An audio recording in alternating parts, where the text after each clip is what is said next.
मेरे प्रिय भाई और बहनों, ये एक बड़े आनंद की बात है मेरे लिए कि मैं आप सब से इस प्रकार बात कर सकता हूँ। आप जो संसार के अलग अलग जगहों से जुड़े हो, जवान लोग, मैं चाहता हूँ कि आप याद रखें, यद्यपि आज हम देखते हैं परमेश्वर के महान जन जो बूढ़े हैं, बड़े हैं, 50 वर्ष के, 60 वर्ष के, पर जब आप बाइबल को पढ़ते हो, यीशु मसीह ने चुनाव किया जवानों का उसके शिष्य होने के लिए। ये कभी ना भूले, यीशु मसीह खुद 30 वर्ष का था, वो 60 वर्ष का नहीं था जब उसने अपने सेवकाई की शुरुआत की। और वो कहता है मेरे पीछे चलो। वो यहां आया ना केवल हमारे पापों के लिए मरने के लिए, पर हमारे पापों से के लिए मरने से पहले वो 33.5 वर्ष जिया हमारे लिए एक उदाहरण होने के लिए। ये बहुत महत्वपूर्ण है। अगर इकलौता उद्देश्य ये था कि मसीह हमारे पापों के लिए मरे, तो फिर परमेश्वर उसे इस पृथ्वी पर एक पूरा बड़ा हुए मनुष्य जैसा भेज सकता था, आदम की तरह। आदम बच्चा होकर बड़ा नहीं हुआ, मसीह वैसे आया और वो हमारे पापों के लिए मरा। परमेश्वर किसी न किसी तौर पर उसे मनुष्य जाति से जोड़ सकता था, वो सर्वशक्तिमान परमेश्वर के लिए कठिन नहीं था। फिर क्यों परमेश्वर ने अनुमति दी यीशु मसीह को कि वो एक बालक, एक नवजात के तौर पर जन्म ले और फिर वो बड़ा हो, एक छोटा लड़का किशोर अवस्था के वर्षों में। और सारे प्रलोभन जो आते हैं किशोर अवस्था के बच्चों को, सबसे बड़ा सत्य जो मैंने पाया है बाइबल में, जिसने मेरे जीवन को पूर्ण तौर पर बदल दिया, मैं उस सत्य को आपसे बांटना चाहता हूं। मेरे नए जन्म के बाद सबसे पहले मैंने पवित्र आत्मा के बपतिस्मा को, पवित्र आत्मा की भरपूरी को खोजा। और ये कई वर्षों बाद था, मेरे नए जन्म के बाद। और उसके बाद एक दूसरी बड़ी बात जो मेरे जीवन में हुई, जब परमेश्वर ने मेरी आंखें खोली एक सत्य के लिए, और वो है उसने मुझे सक्षम किया कि मैं एक विजय का जीवन जीऊं। मैं निराशा पर जयवंत हो जाऊं, मैं खुद पर दोष लगाने से जयवंत हो जाऊं। और ये वो सत्य है जो इब्रानियों की पत्री उसके 4 अध्याय और उसके 15 वचन में लिखा है। अगर आपके पास एक बाइबल है, आपको इन 2 वचनों को हमेशा याद रखना है।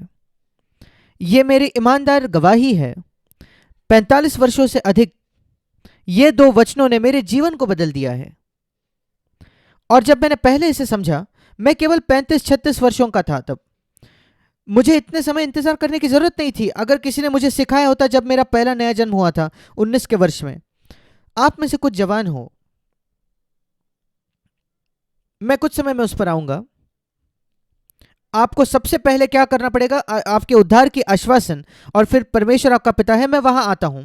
पर यहां लिखा है इब्रानियों 4:15 में प्रभु यीशु के विषय में, क्योंकि हमारा ऐसा महायाजक नहीं जो हमारी निर्बलताओं से हमारे साथ दुखी ना हो सके। इंग्लिश में लिखा है सहानुभूति ना रख सके। क्या आप जवान नहीं महसूस करते कभी कभी जब आप संघर्षों का सामना करते हो, कौन मेरी सहानुभूति कर सकता है? सहानुभूति मेरे साथ, ये एक अद्भुत वाक्य है।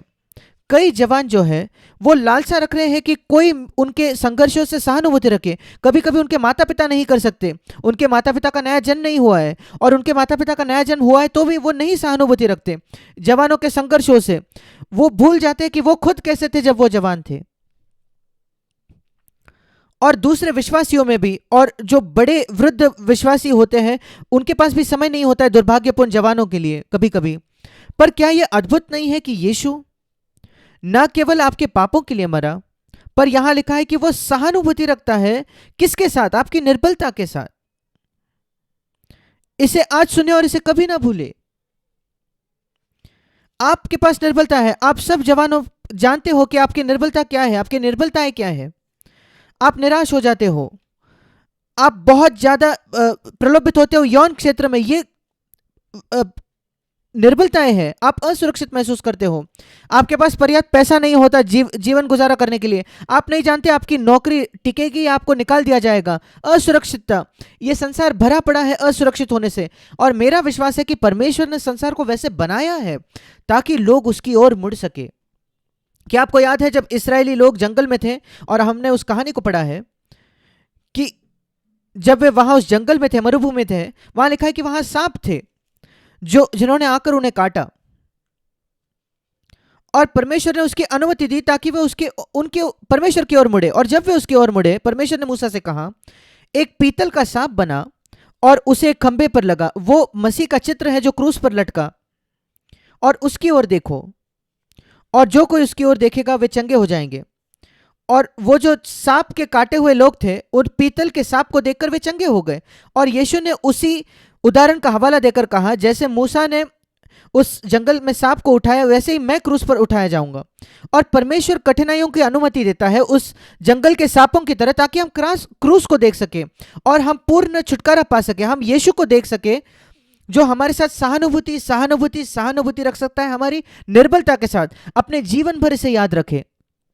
और वो कैसे सहानुभूति रखता है? परमेश्वर जो स्वर्ग में है वो हमारे साथ सहानुभूति रख सकता है, क्योंकि वो सर्वशक्तिमान परमेश्वर है। वो तो अनंत काल से ये कर सकता था, वो आदम के साथ सहानुभूति रख सकता था। पर यीशु मसीह आने के बाद, जब यीशु आया, उसने हमारे साथ सहानुभूति रखता है एक बिल्कुल अलग तरीके से, व्यक्तिगत अनुभव के द्वारा। क्या आप जानते हो, अगर आप किसी माता को पाते हो जिसने अभी अपने इकलौते बेटे को, बच्चे को खो दिया है, आप और मैं शायद जाकर उसके सांत्वन कर पाए, पर एक दूसरी माता जिसने अपने इकलौते बच्चे को उसी उम्र में खो दिया था, वो उस माता को ज्यादा सांत्वन दे पाएगी। क्यों? आपसे और मुझसे ज्यादा। यद्यपि हम शायद बाइबल को ज्यादा जान सकते हैं, क्योंकि वो माता ने वही दुख को झेला है और उस परीक्षा को सहा है, उस प्रलोभन को सहा है जिसको ये माँ सह रही है। और अनुभव जैसा और कोई बात नहीं। हमारे पास बहुत ज्ञान हो सकता है, बहुत वचन हो सकते हैं दूसरों को प्रोत्साहित करने के लिए, पर आप जब किसी से खुद गुजरते हो, अनुभव करते हो, तब आप दूसरों के साथ सहानुभूति रख पाते हो जो उसी को झेल रहे हैं। जब मैं अपने जीवन को देखता हूं, कई चीजें हैं जिसमें परमेश्वर ने मुझे ले गया है। मेरे नौसेना छोड़ने के बाद आर्थिक समस्या, संघर्ष, कई कई चीजें। इसलिए मैं समझ सकता हूं वो लोग जो उस संघर्ष को सामना कर रहे हैं। अब यीशु, यहां लिखा है, वो इस पृथ्वी पर आया और क्रूस पर मरने से पहले यहां उसके साथ ये हुआ 33.5 वर्षों तक। इब्रानियों 4:15, वो सब बातों में हमारे समान परखा तो गया, हमारे समान। मेरा विश्वास है ये सबसे महान सत्य है जो नए जन्म पाए हुए जवानों को जानने की जरूरत है। अगर आपका नया जन्म नहीं हुआ है तो पहली चीज आपको जानने की जरूरत यह है कि यीशु मसीह आपका व्यक्तिगत उद्धार करता है। मैं एक क्षण में उस पर आऊंगा, पर यहां सबसे पहले लिखा है, अगर आपका नया जन्म हुआ है तो, मसीह आपके जीवन में आ चुका है, तो आपको यह देखने की जरूरत है कि यीशु, वो इस पृथ्वी पर जिया, वो वैसे ही प्रलोभित हुआ उन प्रलोभनों से जो आप प्रलोभित होते हो जिनसे। तुरंत शैतान आपको बताता है, नहीं वो तो परमेश्वर था इसलिए उसने जय पाया। नहीं, वो निश्चित तौर पर परमेश्वर था और वो इस पृथ्वी पर था, तब भी वो परमेश्वर था। इसी वजह से जब लोगों ने उसकी आराधना की, उसने उसको स्वीकार किया। नहीं तो वो स्वीकार नहीं करता अगर वो परमेश्वर नहीं होता। कोई शक नहीं, वो परमेश्वर था। पर ये एक रहस्य है, बाइबल बताती है कि ये एक रहस्य है कि परमेश्वर मनुष्य बना। उसने अपने आप को सीमित किया, उसने उन इस्तेमाल नहीं किया उसके स्वर्गीय सर्वशक्तिमान सामर्थ्य का पाप पर जय पाने के लिए। अगर वो ये करता तो वो हम में से किसी को नहीं कह सकता था मेरे पीछे आओ। मैं तुरंत कह सकता था, प्रभु मैं तेरे पीछे नहीं आ सकता, तू तो परमेश्वर था। सोच कर देखिए, एक स्वर्गदूत इस पृथ्वी पर आता है उसके परों के साथ, और वो आपको तैरना सिखाता है एक स्विमिंग पूल से ऊपर, और वो ऊपर से उड़ कर जाता है और वो कहता है मेरे पीछे आओ। मैं कहता हूं, स्वर्गदूत मैं नहीं कर सकता, मेरे पास पर नहीं है। अपने पर छोड़, मेरा शरीर अपना ले, जब गुरुत्वाकर्षण तुझे खींचेगा तब तू मुझे तैरना सिखाना। और अगर यीशु मसीह सर्वशक्तिमान परमेश्वर के तौर पर आकर जय पाता, पाप पर जय पाता, तो वो एक स्वर्गदूत होता कि जो स्विमिंग पूल पर उड़कर जा रहा है। नहीं, यहां लिखा है कि वो बिल्कुल हमारी तरह सब बातों में परखा गया, पर उसने पाप नहीं किया। मुझे याद है जब मैंने पहले इस बात को समझा 45 वर्षों पहले, उसने मेरे जीवन को बदल दिया। तब तक मुझे लगता था कि मैं पाप पर विजय नहीं पा सकता, पाप बहुत शक्तिशाली है। हाँ, मैं जरूर जानता था कि यीशु मसीह ने पाप पर जयवंत हुआ, पर मैं सोचता था कि वो तो परमेश्वर है इसलिए वो जयवंत हुआ। पर जब मैंने इस वचन को पढ़ा, ये सबसे अद्भुत वचन था जो हमें सिखाता था कि यीशु कैसा है, बिल्कुल मेरी तरह परखा गया। उसके बाद जब मैंने सत्य को जान लिया, जब कभी मैं प्रलोभित होता हूं, उदाहरण के तौर पर अगर एक जवान की तरह मैं प्रलोभित होता, मेरे मन में लालसा करने के लिए, जो सबसे साधारण प्रलोभन है जो सारे जवान पुरुष जिसका सामना करता है, प्रत्येक जवान पुरुष अगर वो नॉर्मल स्वस्थ पुरुष साधारण है तो वो एक यौन प्रलोभन का सामना करता है उसके मन में, यद्यपि वो बाहर तौर पर शुद्ध हुआ तो क्या आप जानते हो मैं क्या करता था? मैं भी प्रलोभित हुआ। मैं आपकी तरह जवान था। मैं कहता था प्रभु यीशु, जब आप नासरत में थे और जब आप 19 या 20 वर्ष के थे, आप भी प्रलोभित हुए प्रभु यौन विचारों से। आपने क्या किया उस पर जय पाने के लिए? मैं आपके पद चिन्हों पर वहां चलना चाहता हूं प्रभु। मैं आपको एक प्रचारक के तौर पर पीछे नहीं चलना चाहता। सबसे पहले हाँ, मैं कई चीजें सीखता हूं, यीशु ने कैसे प्रचार किया उससे, पर सबसे पहले मैं उसका पीछा करना चाहता हूं कैसे यौन लालसा पर उसने जय पाया एक जवान होने के नाते। और मैंने देखा कैसे उसने परमेश्वर को अपने पूर्ण हृदय से प्रेम किया, और वो जानता था कि जो परमेश्वर ने उसके जीवन के लिए योजना रखी वो सबसे अच्छी है, और उसके बाहर कुछ भी उसके लिए हानिकारक होती वो उसको बर्बाद करती, और सबसे ऊपर वो परमेश्वर को न अप्रसन्न करती। और मैंने कहा प्रभु यही रवैया मैं चाहता हूं। मैं जानना चाहता हूं कि तूने इसकी अनुमति दी है। ये एक बड़ा रिलीफ था मेरे लिए जब मैंने जाना कि ये केवल दुष्टता मेरे अंदर नहीं है, परमेश्वर आसानी से इससे ये जो मेरा देह है इससे निकाल देता था जैसे ही मेरा नया जन्म होता है। पर उसने नहीं किया। उसने एक कारण से इसे नहीं किया, क्योंकि वो चाहता है कि हम उससे लड़े और उस पर जय पाए। क्या आप जानते हो कैसे लोग जिम में जाते हैं, व्यायामशाला में जाते हैं और कसरत करते हैं अपनी मांसपेशियां बनाने के लिए, कि मसल बनाने के लिए? वो कैसे करते हैं? वो अपने मांसपेशियों को कुछ तनाव को महसूस करवाते हैं या दबाव को महसूस करवाते हैं अपने पैरों में, हाथों में। उस दबाव के बिना कभी उनकी मांसपेशियां नहीं बनेगी। आत्मिक मसल्स भी ऐसे ही होते हैं। अगर आप तनाव का सामना ना करो, विरोध का सामना ना करो, आप बिल्कुल निर्बल रहोगे, आप पिलपिले मसीह रहोगे। अगर आप मांसपेशियों से भरे मसीह होना चाहते हो तो आपको आत्मिक जिम में जाना पड़ेगा।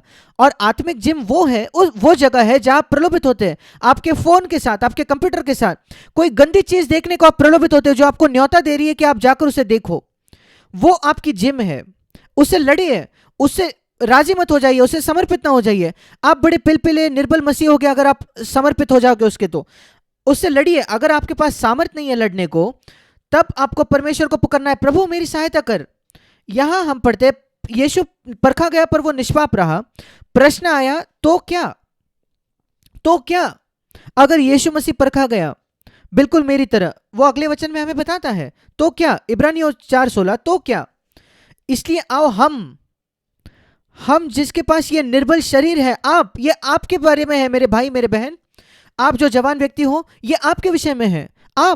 आपको क्या करना है उस क्षण में? याद रखिए यीशु मसीह परखा गया आप ही की तरह।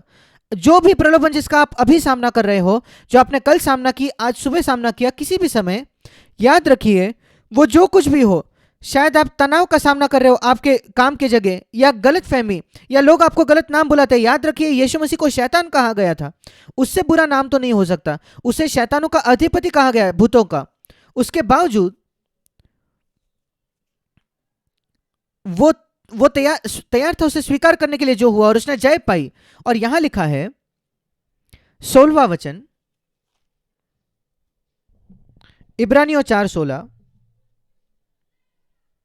उस वचन को देखिए आपके बाइबल में, इब्रानियों 4:16।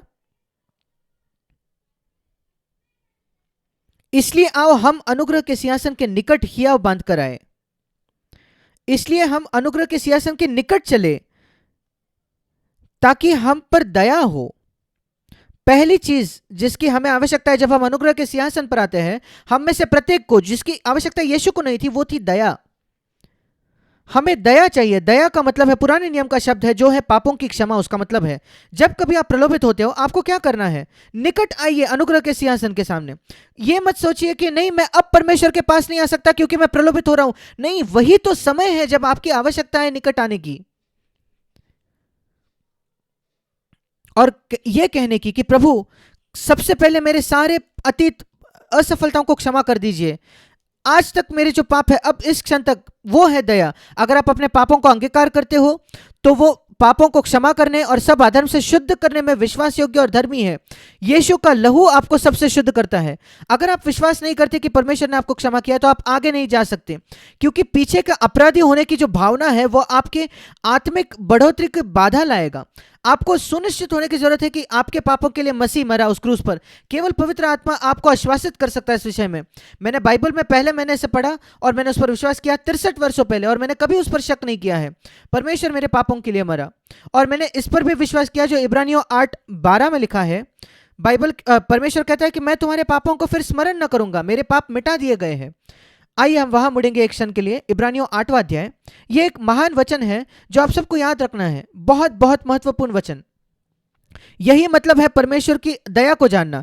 इब्रानियों 8:12, परमेश्वर कहता है कि मैं दयावंत होऊंगा। वही वचन, वही शब्द है जो हमने इब्रानियों 4 में देखा। मैं दयावंत होऊंगा उनके अधर्म के विषय में, और उनके पापों को मैं फिर स्मरण या याद न करूंगा। यह वायदा है परमेश्वर की ओर से कि अगर आपने पापों को मान लिया, अंगीकार किया है, आप शायद याद रखते हो क्योंकि वो हमारे याददाश्त में, हम उससे बच नहीं सकते। मैं सारी बुरी चीज़ें याद करता हूं जो मेरे नए जन्म से पहले मैंने किए थे, छोटा बच्चा था तब से किए थे, वो मेरी याददाश्त में है। पर अगर आप मुझसे प्रश्न करो क्या परमेश्वर आपके खिलाफ उसे रखता है? नहीं, शून्य, एक भी पाप मेरे खिलाफ नहीं है, क्योंकि उसने वायदा किया है कि मैं तुम्हारे पापों को याद नहीं रखूंगा तुम्हारे खिलाफ। क्या आप जानते हो क्या ही अद्भुत सांत्वन मुझे मिला 60 वर्षों पहले मेरे हृदय को? 60 वर्षों पहले, जो बहुत मजबूती से मेरे हृदय में आया। परमेश्वर मेरे पापों को, मेरे गलतियों को, जो मूर्ख चीजें जो मैंने की है उसे याद नहीं रखेगा, वो जो कुछ भी थे। और मैं आपको बताना चाहता हूं मेरे प्रिय भाई बहन, जवान भाई जवान बहन, कृपया इसे याद रखिए। वो है परमेश्वर का वचन। आपके भावनाओं पर विश्वास नहीं कीजिए। जो झूठ शैतान आपको बताता है उस पर विश्वास न रखें। शैतान को बताइए, क्या आपको याद है जो शैतान ने कहा जब यीशु को प्रलोभित किया? 3 परीक्षाएं हम पढ़ते हैं मत्ती 4 अध्याय में। हमेशा यीशु मसीह ने कहा लिखा है, लिखा है, लिखा है। यीशु ने ऐसे ही जयवंत हुआ, आप उससे बेहतर तरीके से जयवंत नहीं हो सकते। वही मैं कहता हूं, जब शैतान मुझे याद दिलाता है, प्रलोभित करता है, जब लिखा है कि परमेश्वर मेरे पाप याद न करेगा। परमेश्वर का एक जन था जिसके विषय में मैंने एक सुना, जो बहुत निराश हो गया था। परमेश्वर ने बहुत इस्तेमाल किया था उसका, वो निराश हो गया था क्योंकि शैतान उसे सता रहा था, उसे याद दिला रहा था उसके सारे बीते हुए असफलताओं के बारे में। इस उम्र में तुमने ये किया, उस उम्र में वो किया, वो किया। उसने सुना और फिर शैतान से कहा, केवल इतना नहीं शैतान, मैंने इससे भी ज्यादा किया है। उस सूची को पूरा कर दे और फिर उस सूची पर लिख दे, मसीह यीशु के लहू ने मुझे सारे पापों से शुद्ध किया है, और वो स्वतंत्र हो गया। आप भी वही चीज कहिए, शैतान को कहिए, आप मेरे पापों की सूची बना सकते हो, वो भी जो कोई और नहीं जानता है संसार में, और उस पर लिखिए कि मसीह यीशु के लहू ने मुझे शुद्ध किया है, क्योंकि मैंने परमेश्वर के सामने अंगीकार किया है। मैंने दिखावा नहीं किया परमेश्वर के सामने कि मैं एक पवित्र व्यक्ति हूं, नहीं, मैंने पापों को मान लिया, जो कुछ मुझे याद है मैंने मुंह से अंगीकार किया, बाकी को मैंने कहा कि प्रभु मैं एक पापी हूं। यह असंभव है कि हम प्रत्येक पाप को अंगीकार करें, वो हमें शुद्ध करता है और हम स्वतंत्र होते हैं। फिर हम लौटेंगे इब्रानियों 4:16 में, क्योंकि यीशु हमारी तरफ परखा गया, आइए हम उसके निकट आए हियाव के साथ, हिम्मत के साथ, भरोसे के साथ। यह बहुत बहुत महत्वपूर्ण है। शैतान हमेशा आपको परमेश्वर के सामने डरपोक बनाएगा क्योंकि आपने पाप किया। मैं जानता था, मैं परमेश्वर के सामने ऐसा आता था, हे परमेश्वर मैं तेरे सामने नहीं आ सकता। क्या आप विश्वास करते हो कि तुम्हारा अतीत मिटा दिया गया है?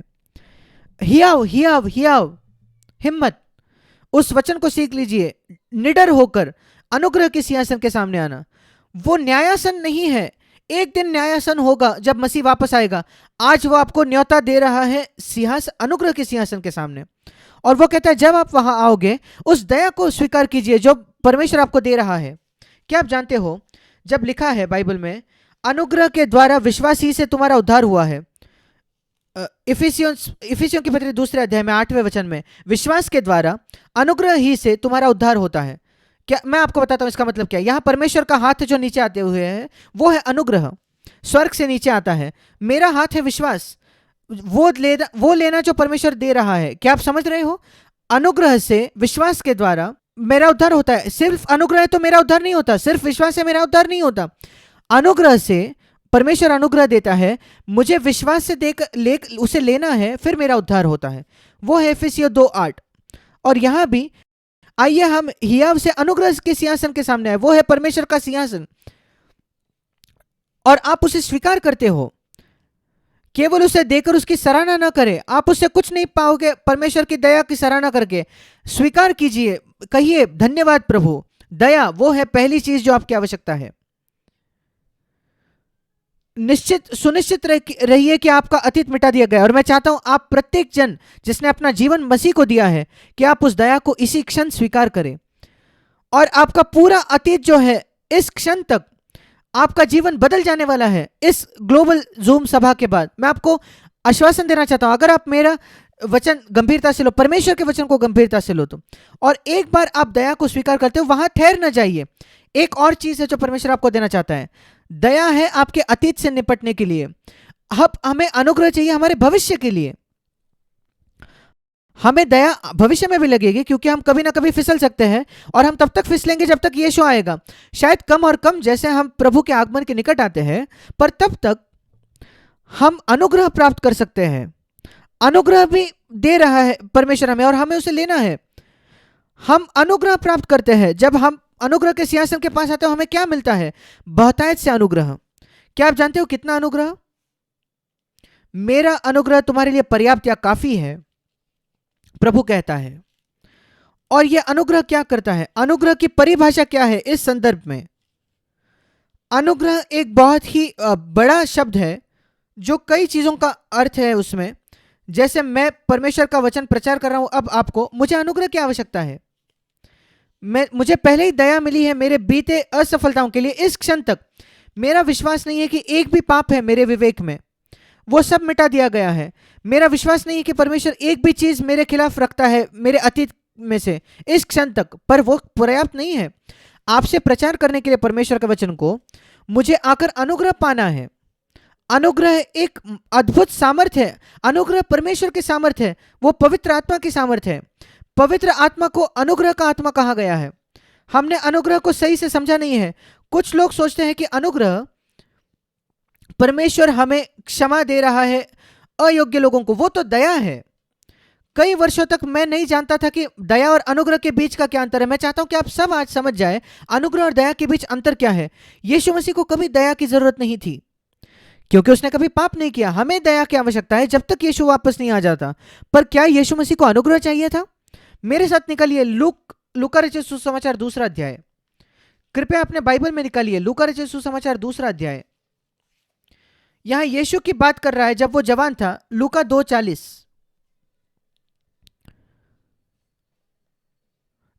और बालक यीशु बढ़ता गया और बलवंत होता गया। वो है उसके शारीरिक सामर्थ्य के विषय में। वो एक छोटा बच्चा था, उसका तभी मंदिर में समर्पण हुआ था, और वो नासरत में लौट आए। उसके बाद उसके माता पिता मरियम ने उसको नासरत में वो ले आई, और वहां वो बढ़ते गया, शारीरिक तौर पर बलवंत हुआ, और मानसिक तौर पर वो बुद्धि में बढ़ता गया, और उसकी आत्मा में उसने अनुग्रह पाया गया। यह है आत्मा, प्राण और शरीर। मनुष्य है आत्मा, प्राण और शरीर। और वहां लिखा है कि उसके शरीर में 40 वचन में परमेश्वर यीशु मसीह बलवंत हुआ। उसके मन में वो बुद्धि में बढ़ा, दिमाग में वो है प्राण, और उसकी आत्मा में उसने अनुग्रह प्राप्त किया। यीशु मसीह ने अनुग्रह प्राप्त किया, और परमेश्वर का अनुग्रह उस पर था। इसी वजह से 33.5 वर्ष के लिए उसने कभी पाप नहीं किया। इस वचन को याद रखिए। आपको बलवंत होने की जरूरत है। अच्छे से खाइए, स्वस्थ रहिए, बुरी आदतें न रखें, बुद्धि में बढ़िए। जैसे आप परमेश्वर के वचन को पढ़ते हो, इकलौता मार्ग परमेश्वर बुद्धि में बढ़ना, परमेश्वर के वचन को पढ़ना और पवित्र आत्मा से मांगना कि वो आपसे बात करे। और तीसरा, आपकी आत्मा में अनुग्रह प्राप्त करना। जैसे आप सतर्क होते हो, सावधान होते हो आपके शरीर की सेहत देखभाल करने के लिए, अपने मन को विकसित करने के लिए, पढ़ाई लिखाई करने के लिए, वैसे ही खोज कीजिए कि आपके आत्मा में भी आप बलवंत हो जाए पवित्र आत्मा के द्वारा, और वो आपको अनुग्रह देगा। मैं आपको दिखाना चाहता हूं 2 कुरिन्ती उसका 12वां अध्याय अनुग्रह क्या करता है। जब पौलुस एक बहुत कठिन पीड़ा से जा रहा था, शारीरिक पीड़ा, किसी प्रकार की बीमारी थी, परमेश्वर ने उस बीमारी को निकाल नहीं लिया। 2 कुरिन्थ उसका 12वां अध्याय। आप में से कुछ जो जवान हो, आपकी किसी ना किसी तरीके की बीमारी हो सकती है आपके शरीर में, कोई बीमारी, या आपका व्यक्तित्व जो है, आप बहुत ही गैर मिलनसार हो, आप अपने अपने में रहते हो, लोगों से बात नहीं करते, आप उसके विषय में कुछ नहीं कर सकते, वो आपकी स्वभाव है, और आपको दूसरों से तुच्छ महसूस करते हो। आपके जो दूसरे जवान लड़के लड़कियां हैं, उससे आप तुच्छ महसूस करते हो, वो बुद्धिमान है, काबिल है, और आप बहुत ही डरपोक हो, कोई फर्क नहीं पड़ता। सबसे अद्भुत चीज, परमेश्वर का जन नए नियम में वो तीमुथियुस था। वो बहुत ही डरपोक व्यक्ति था। पौलुस को बार बार उसे प्रोत्साहित करना पड़ा, वो 40 वर्ष का होने के बाद भी। और इसलिए उसकी चिंता ना करें। बीमारी भी, आप में से कुछ जवान जो है, आपके अंदर कोई बीमारी हो सकती है, आपने प्रार्थना की, प्रार्थना की, प्रार्थना की, प्रार्थना की, प्रार्थना की है, और वो चंगी नहीं हुई, कोई फर्क नहीं पड़ता। मुख्य बात चंगाई नहीं है, मुख्य बात है पाप पर विजय पाना। पाप करोड़ों गुना ज्यादा बदतर है बीमारी से। आपको ज्यादा इच्छा रखनी है पाप पर जयवंत होने से, चंगा होने से भी। और मैं आपको पौलुस के बारे में बता रहा हूं। पॉल कहता है 7वें वचन में, दूसरा कुरिन्थ 12:7, उसके अंतिम भाग में, मेरे शरीर में कांटा चुभाया गया। शरीर का एक कांटा मतलब कोई बीमारी, वो एक शैतान के दूत के समान था, परमेश्वर का दूत नहीं, शैतान का दूत। इसे याद रखिए, वो पवित्र आत्मा की प्रेरणा से इसे लिख रहा है। उसे सताने के लिए परमेश्वर ने शैतान को अनुमति दी। जैसे परमेश्वर ने अय्यूब को सताने की अनुमति दी शैतान को, कि उसके पूरे शरीर पर फोड़े आ जाए, वो पुराने नियम में था। यहां हम पढ़ते हैं परमेश्वर ने शैतान को अनुमति दी कि वो सर्वशक्तिमान जो महान प्रेरित पौलुस था, उसे किसी बीमारी से सताने के लिए। सारी बीमारी जो इस संसार में, वो एक श्राप के वजह से है जो इस भूमि पर आया जब आदम ने पाप किया, और हमारा शरीर उसी मिट्टी से बनाया गया है। इसी वजह से हम बीमार होते हैं, इसी वजह से हमारी मृत्यु होती है। अगर वो श्राप निकाल दिया जाता हमारे शरीर से, हमारी मृत्यु भी नहीं होती।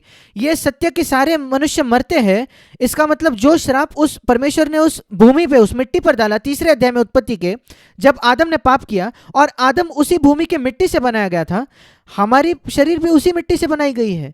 इसी वजह से बीमारी हमारे मृत्यु तक रहेगी।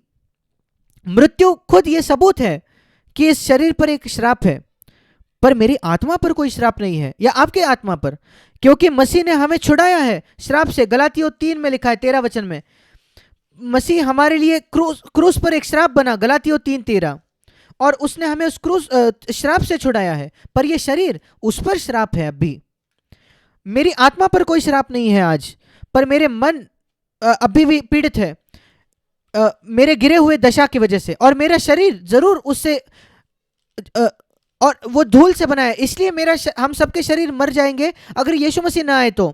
और यहां लिखा है पौलुस महान प्रेरित, उसके पास भी बीमारी थी, उसकी ये मिट्टी का शरीर था, एक शरीर जो उसी मिट्टी से बनाया गया जिस पर परमेश्वर का श्राप था, और वो उसे सता रहा था। मैं नहीं जानता बीमारी क्या है, मेरा विश्वास है कोई आंख की समस्या, कोई मवाद उसकी आंखों से आता था। आप गलातियों 4 पढ़कर समझ सकते हो। उसने प्रार्थना की, प्रार्थना की, प्रार्थना की, उसने 3 बार प्रार्थना की। 8वां वचन, दूसरा कुरिन्थ 12:8, प्रभु इसे निकाल ले, निकाल ले, निकाल ले। क्या आपने कई बार प्रार्थना की है किसी बीमारी से छुटकारा पाने के लिए, और वो बीमारी गई नहीं? क्या आप परमेश्वर के वचन को आज सुन सकते हो? आपने कोई शारीरिक चंगाई मांगी है, किसी प्रकार की बीमारी आपके शरीर में, कोई सीमा, कोई बाधा आपके शरीर में, आपको लगता है कि आप बहुत निर्बल हो, कई चीजें हैं, आप कैसे दिखते हो आपको पसंद नहीं, आप बहुत नाटे हो, कोई चीज आपको तुच्छ महसूस करते हैं, या उससे भी बदतर आप बीमार हो, आपने प्रार्थना की, आप चंगे नहीं हुए। उसने 3 बार प्रार्थना की है, और मेरा विश्वास है कि वो 300 समय प्रार्थना करता अगर उसको उत्तर नहीं मिलता। 3 बार के बाद उसे उत्तर मिल गया, और आपको आज उत्तर मिल रहा है। प्रभु ने कहा मैं तुझे चंगा नहीं करूंगा, क्योंकि 7वां वचन, मैं तुझे इतने अद्भुत तौर पर इस्तेमाल कर रहा हूं, मैं तुझे ऐसे प्रकाशन दे रहा हूं पवित्र आत्मा के द्वारा। पौलुस तू भी इस खतरे में है कि तू घमंडी हो जाए। क्या हम में से कोई है जो इस खतरे में नहीं है कि हम घमंडी हो जाए?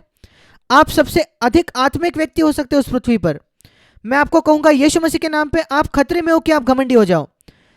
मैं उस भय में हर दिन जीता हूं, यह ईमानदार सत्य है। प्रभु तूने मुझे इतना आशीष दिया है मेरे जीवन में, तूने मेरे परिवार को आशीष दी है, तूने मुझे अभिषेक दिया है, तूने मेरा इस्तेमाल किया है, और तूने मुझे ऐसे वरदान दिए हैं। मैं बड़े खतरे में हूं कि मैं घमंडी हो जाऊं प्रतिदिन, पर आपके अनुग्रह से यह नहीं होगा। नहीं, मैं निरंतर अपने आप को नम्र करूंगा, मैं नीचे जाऊंगा, नीचे जाऊंगा, नीचे जाऊंगा आपके सामने। मैं यीशु को देखो और दूसरों को नहीं देखो, और दूसरों से अपनी तुलना नहीं करूंगा। क्यों घमंड आता है? घमंड आता है, इसे सुने, क्योंकि हम आप अपने आप को किसी और से तुलना करते हो, दूसरे लोगों से, और आपको लगता है कि आप दूसरों से बेहतर हो।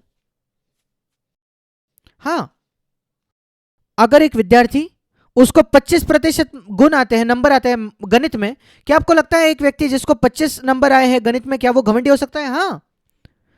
अगर वो एक बहुत ही बुरा स्कूल है जहां सबको 10 मार्क 5 नंबर शून्य मिल रहे हैं, जिसको 25 मिले वो खुश होकर आएगा, वो कहेगा माँ मुझे, मैं पहला आया मेरे क्लास में, उसको बस 25 नंबर आए थे। वो कैसे घमंडी होता है जब उसको बस 25 नंबर आए हैं? क्योंकि उसने अपनी तुलना दूसरों से की। अब वही विद्यार्थी, उसको दूसरे स्कूल में डाल दिया जाए तो, जहां बाकी सबको 90 95 100 मिल रहे हैं, तो वो अचानक नम्र हो जाएगा। वो कैसे अचानक नम्र हो गया? बिल्कुल वैसे ही उसने अपनी तुलना दूसरों से की। और घमंड आता है अपनी तुलना दूसरों से करने से। नम्रता वो भी आती है दूसरों से अपनी तुलना करने से जो हमसे बेहतर है। और इसलिए अपनी तुलना दूसरों से करना पूर्ण तौर पर बंद कर दीजिए और अपनी तुलना यीशु से कीजिए। आप अपने जीवन भर नम्र रहोगे। क्या आप जानते हो नम्रता की रहस्य क्या है? तुलना। क्या आप जानना चाहते हो कि घमंड का कारण क्या है? तुलना। आप क्यों घमंडी हो? क्योंकि आप दूसरे लोगों से बेहतर हो, जो आप कम से कम आप सोचते हो कि आप बेहतर हो। अब वो रोक दीजिए और अपनी तुलना यीशु से कीजिए। प्रत्येक परिस्थिति में आप जो कुछ करते हो, आपने कुछ हासिल कर लिया, यीशु से अपनी तुलना कीजिए और फिर मुझे देखना है कि आप में अंदर कितना घमंड बच जाता है। वो शून्य तक आ जाएगा। वो है मतलब कि हम इस दौड़ को दौड़े यीशु की ओर देखते हुए, लोगों को ना देखे। और पौलुस भी एक व्यक्ति जो हम सबसे ज्यादा सामर्थी था आत्मिक तौर पर, वो खतरे में था घमंड के, और परमेश्वर को उसे बीमारी देनी पड़ी। हमेशा जब वो फूल जाता था उन प्रकाशनों से जो महान तरीके से परमेश्वर उसका इस्तेमाल कर रहा था, बाइबल लिखने के लिए, कलीसिया का स्थापन करने के लिए, उसके आंखों से मवाद आता। वो कहता हे प्रभु, जब वो प्रचार करता सारी उसके आंखों से मवाद आता, उसे उसके आंखें पहुंचनी पड़ती। ये उसको सचमुच नम्र करते थी। अगर आप एक प्रचारक हो और आपको खड़ा होकर प्रचार करना और आपकी आंखों से कुछ बह रहा है, गंदगी, आपको पहुंचना पड़ता है। गलातियों 4 में आप पढ़ सकते हो। वो कहता है कि कैसे उसकी आंखें ऐसी थी कि गलातियों चाहते थे कि अपनी आंखें उसे दे दे, उसकी सहायता करने के लिए, चंगा होने के लिए, पर उससे वो नम्र हो गया और वो अपने जीवन के अंत तक ऐसा ही जिया। परमेश्वर ने कहा मेरा अनुग्रह, 9वां वचन, मेरा अनुग्रह तेरे लिए पर्याप्त है, काफी है, बहुत है। तुम्हारी बीमारी कुछ भी क्यों ना हो तुम्हारे अंदर, मैं आपको यीशु के नाम से आज कहना चाहता हूं, प्रभु आपसे कहता है कि मेरा अनुग्रह तुम्हारे लिए पर्याप्त है कि तुम उस सीमा पर जय पाओ, अपने शरीर में उस बीमारी पर जय पाओ। वो जो तुम्हारा स्वभाव है तुम्हारी निर्बलता, आप इतने आकर्षक नहीं हो, आप इतने निडर नहीं हो दूसरों की तरह, आपका जो स्वभाव है वो आपको सीमित रखता है। परमेश्वर कहता है कोई बात नहीं, मेरा अनुग्रह तुम्हारे लिए पर्याप्त है। क्या आप उस पर आज विश्वास करोगे? मैं आपको कुछ बताना चाहता हूं। मैंने आपको पहले भी बताया, अनुग्रह के द्वारा, विश्वास के द्वारा अनुग्रह से। अगर विश्वास नहीं है और अनुग्रह उपलब्ध है, किसी को वो नहीं मिलता। ये कई लोगों से समस्या है, मसीहों से। परमेश्वर का अनुग्रह हमेशा उपलब्ध है, पर विश्वास से आपको वो लेना है। इस वचन के बारे में सोचिए, मेरा अनुग्रह पर्याप्त है तुम्हारे लिए। किस लिए? किसी भी परिस्थिति में, आपकी परिस्थिति कुछ भी क्यों ना हो, आप 101 चीजों का सामना कर रहे हो जिसका सामना मैं नहीं कर रहा, मेरा अनुग्रह तुम्हारे लिए पर्याप्त है। मैं आपको बताना चाहता हूं, आपको लगता है क्योंकि मैं प्रचार कर रहा हूं, मैं अभी 60 वर्षों तक प्रचार कर रहा हूं, आपको लगता होगा कि भाई जैक के लिए बहुत आसान है प्रचार करना। आप नहीं जानते, ये मेरे लिए आसान नहीं है प्रचार कर रहा हूं। मैं प्रत्येक समय आता हूं प्रचार करने के लिए, मैं इतना निर्बल सोचता हूं, सीमित महसूस करता हूं, डरते हुए, कांपते हुए, और मैं कहता हूं प्रभु मुझे आप पर निर्भर होना है। आज भी 60 वर्षों के बाद मैं एक डाली के समान हूं, एक पेड़ में, पूरी तरह से असक्षम फल को उत्पन्न करने के लिए। आप एक पेड़ को देखिए जो सेब ला रही है 60 वर्षों तक, और उस डाली से प्रश्न कीजिए क्या आप फल ला सकते हो बिना उस पेड़ के 60 वर्ष के अनुभव का? क्या कोई काम का नहीं। मैं आज भी उतना ही असहाय हूं जितना मैं पहले सेब लाने से पहले असहाय था, 60 वर्षों पहले। वही मैं कहता हूं, अगर 60 वर्षों पहले मुझे डरना पड़ता था, कांपना पड़ता था प्रचार करने के लिए, आज भी वैसा ही है। मैं कहता हूं प्रभु मैं कुछ नहीं कह सकता जो लोगों को आशीषित करेगा अगर मैं आप पर निर्भर नहीं होता, और मैं कहता हूं कि मैं शून्य हूं, मैं एक भी फल उत्पन्न नहीं कर सकता। प्रभु वो जो पोषण तत्व है वो पेड़ से उस डाली में बहना चाहिए, वो मेरी ईमानदार गवाही है। मैं ये कहने के लिए नहीं कि मैं बहुत नम्र दिखाने के लिए नहीं, मुझे कोई फर्क नहीं पड़ता आपका मेरे विषय में क्या राय है, मैं आपको सत्य दे रहा हूं, मुझे ऐसा ही लगता है, आपको प्रोत्साहित करने के लिए। अगर आप 63 वर्षों के लिए प्रभु के पीछे चलो जैसे मैंने किया है, आप तब भी निर्बल महसूस करोगे, और मैं प्रार्थना करता हूं कि आप जीवन भर निर्बल रहो और आप प्रभु पर निर्भर रहोगे फिर। और केवल निर्बल होना नहीं, कहना कि प्रभु मैं तुझ पर निर्भर होता हूं। पौलुस ने कहा मेरी सामर्थ वो सिद्ध होती है निर्बलता में। ये एक अद्भुत वचन है जवानों के लिए। सब जवान लोगों को क्या लगता है, मैं निर्बल हूं। शायद आप बौद्धिक तौर पर निर्बल हो, आप आपकी कक्षा में पहले नहीं आते, आप शायद लास्ट आखिरी आते हो क्लास में, परमेश्वर कोई फर्क नहीं पड़ता, परमेश्वर उनका इस्तेमाल करता है जो आखिरी नंबर आए में। क्या आपको लगता है सारे प्रेरित यीशु ने चुने वो पहले आए थे? नहीं, मुझे नहीं लगता पतरस कभी पहला आया होगा। क्या आप जानते हो क्यों मैं कह रहा हूं? आप दूसरा पत्रस 3 अध्याय पढ़िए, वो कहता है कि पौलुस ने कोई बुद्धिमानी बात लिखी है जो मैं नहीं समझ सकता। देखिए पतरस की नम्रता। पौलुस के पत्र जो हम में से कुछ समझ लेते हैं, क्या आप पौलुस के पत्र नहीं समझ सकते? पर क्या आप जानते हो पतरस क्या कहता है दूसरा पतरस 3 अध्याय में?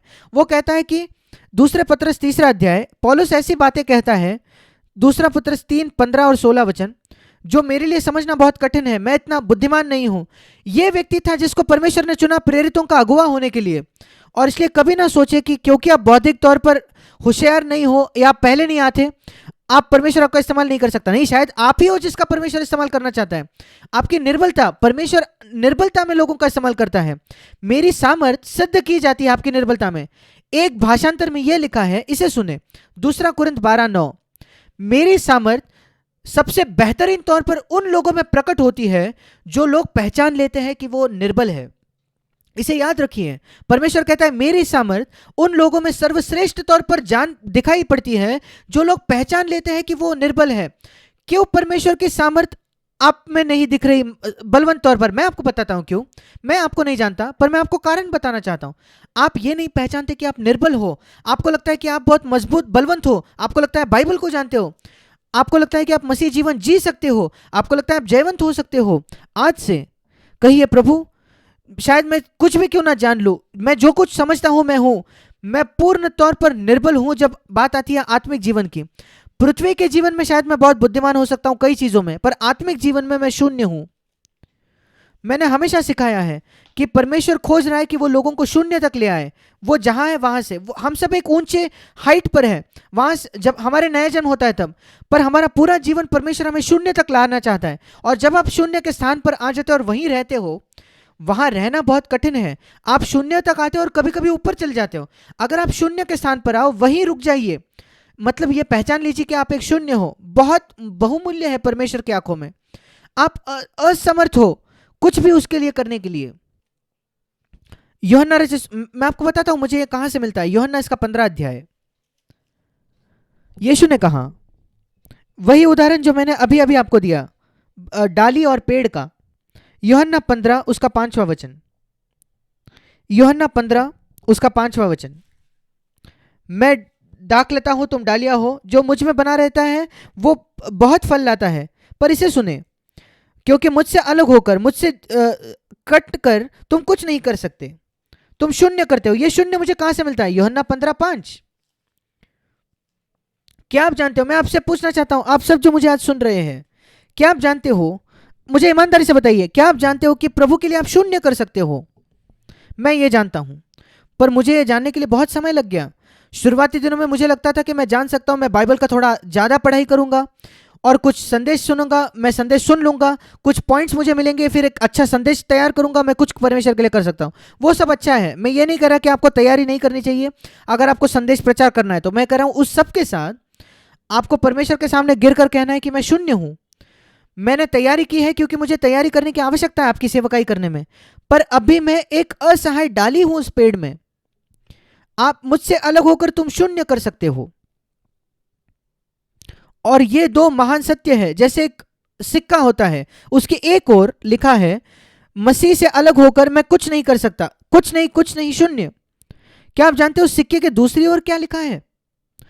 हर सिक्के के दो पहलू होते हैं। दूसरे पहलू पर लिखा है, फिलिपियों की पत्री 4 अध्याय और 13 वचन। पहला है यूहन्ना 15:5, मसीह से अलग होकर मैं कुछ नहीं कर सकता। उसका दूसरा पहलू सिक्के का, फिलिपियों की पत्री 4 अध्याय उसका 13 वचन, मसीह के साथ मैं सब कुछ कर सकता हूं। मैं सब कुछ कर सकता हूं मसीह के द्वारा जो मुझे सामर्थ देता है। इसका यह मतलब नहीं कि संसार में सब कुछ, मैं 8 फुट छलांग नहीं लगा सकता और हाई जंप का रिकॉर्ड नहीं जीत सकता। नहीं, उसका मतलब है कि मैं वो सब कुछ कर सकता हूं जो परमेश्वर ने मेरे लिए जीवन के लिए योजना रखी है कि मैं करूं।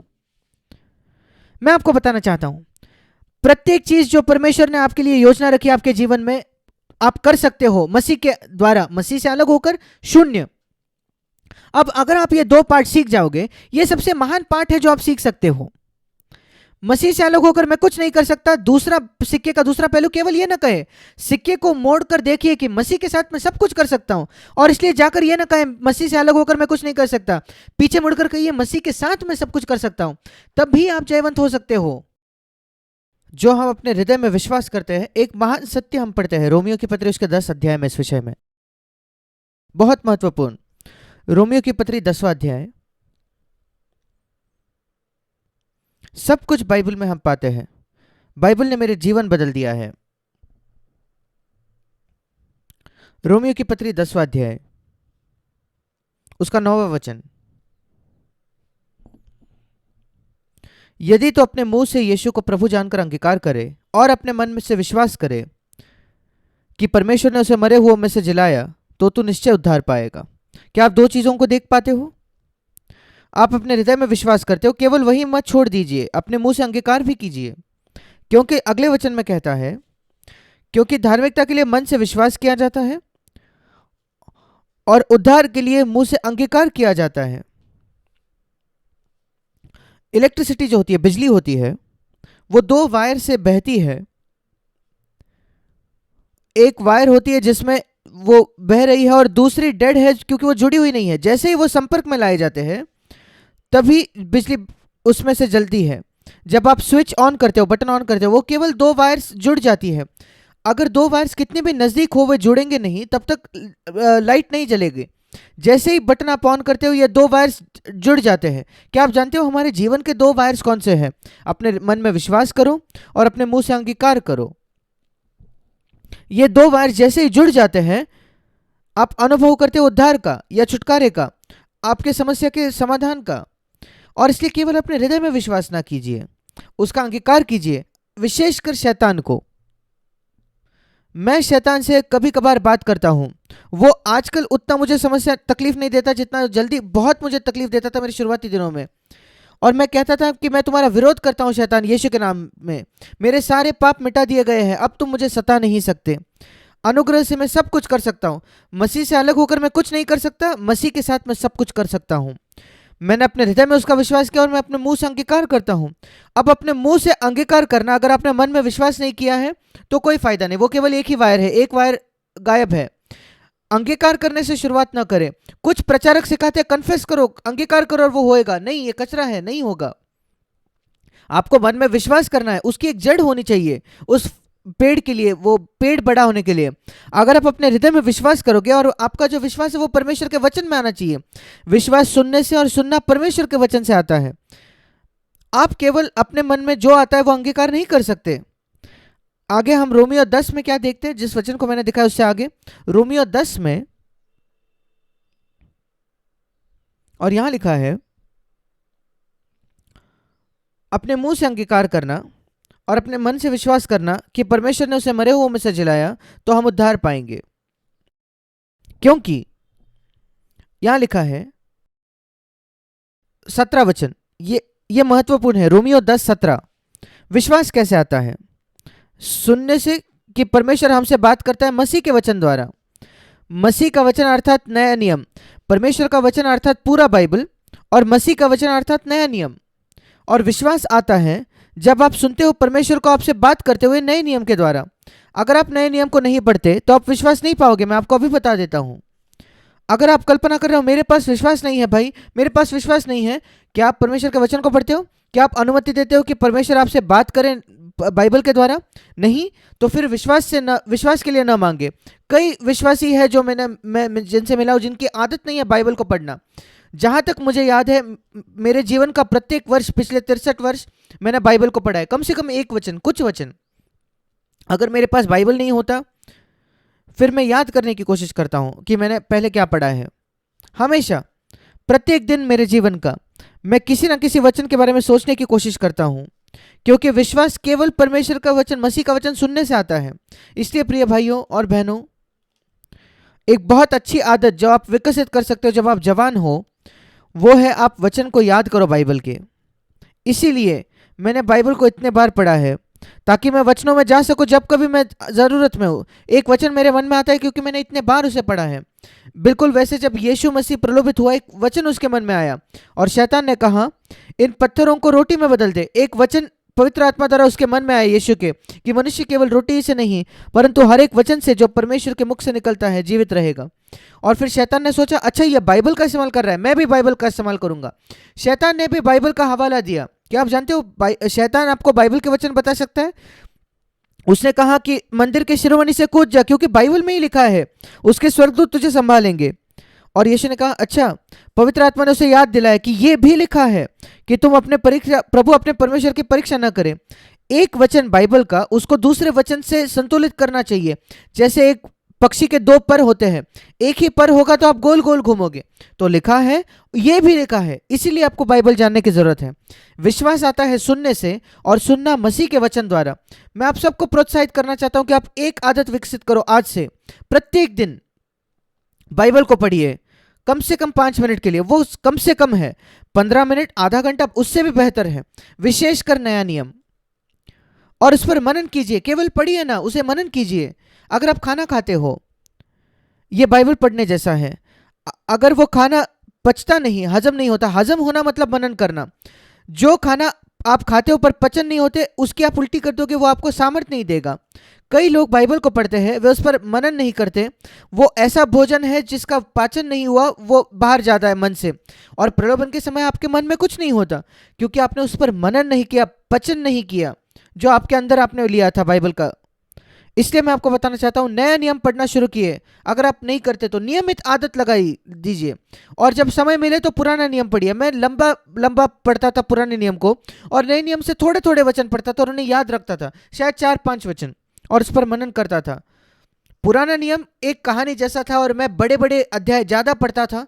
वो आदत विकसित कीजिए, बहुत अच्छी आदत है।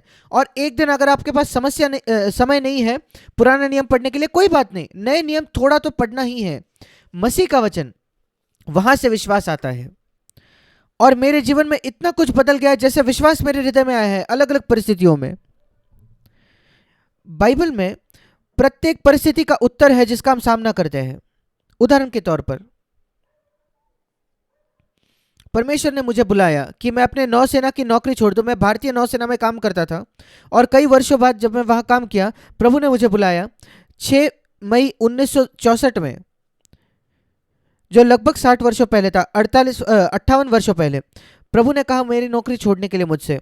मैंने अपनी इस्तीफा दिया और नेवल जो हेडक्वार्टर से उन्होंने नहीं कहा इंडिया में। मैं बहुत आश्चर्यचकित हो गया। मैं गया, प्रभु उनकी हिम्मत कैसे होती है कि वो उसके खिलाफ जाए जो तूने मुझे बुलाने को बुलाया है। कौन ज्यादा सामर्थ्य से भरा है, सर्वशक्तिमान परमेश्वर या नेवी का हेडक्वार्टर्स? मैंने क्या करना चाहिए? मैं निराश हो गया। और प्रभु ने कहा मूसा ने क्या किया जब उसने फिरौन से कहा मैं जाकर परमेश्वर की सेवा करना चाहता हूं, और फिरौन ने नहीं कहा। मूसा वापस गया, और इसलिए निराश मत हो जाइए। मैं वापस गया, मूसा बार बार वापस गया जब तक फिरौन ने उसे छोड़ा नहीं। मुझे उत्तर मिला कहां से? बाइबल से। अगर मैंने वो कहानी नहीं पढ़ी होती पुराने नियम में, मैं नहीं जानता तो मुझे क्या करना चाहिए। उदाहरण है ये कैसे परमेश्वर हमारा मार्गदर्शन करता है। इसलिए मैंने फिर एक बार अपना इस्तीफा सौंपा।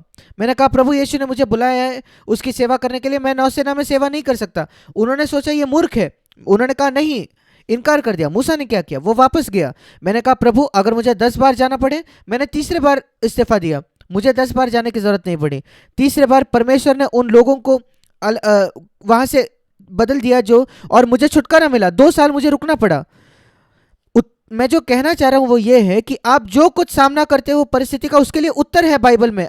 अगर आप उसे पढ़ो तो। अगर मैं बाइबल नहीं पढ़ता मुझे उत्तर नहीं मिलता। कई लोग कहते हैं मैं प्रार्थना कर रहा हूं परमेश्वर मुझे मार्गदर्शन नहीं कर रहा, क्योंकि आप उस बाइबल को नहीं पढ़ रहे जो उसने आपको दिया है।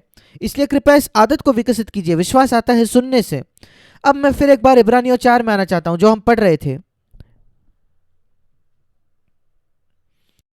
16वां वचन, आइए हम उसके निकट आए हियाव से।